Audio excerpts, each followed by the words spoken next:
Why is God asking us to wait? Bakit ba tayo pinaghihintay ng Diyos?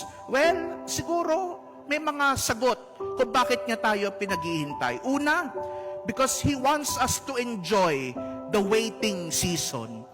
Sabi ng Book of Ecclesiastes, for everything there is a season, a time for every purpose under heaven.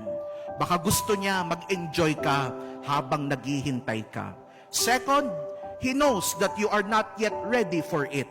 Hindi pa panahon para makuha mo ang hinihintay mo. Sabi nga ng Prophet Isaiah, in the right time, I, the Lord, will make it happen. Third, He needs you to trust Him even more. Baka hindi ka pa masyadong nagtitiwala sa Kanya, kaya hindi pa niya binibigay ang hinihiling mo. Kaya kapag kabuo ng pagtitiwala mo sa Kanya, doon niya ito ibibigay. The book of Psalms tell us, be still and know that I am God.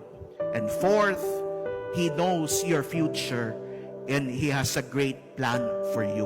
Alam niya ang mangyayari sa buhay mo. Kaya huwag kang magmadali. Sa tamang panahon, ibibigay niya.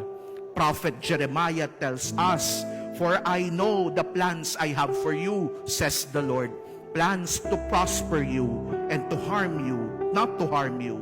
Plans to give you hope and a better future.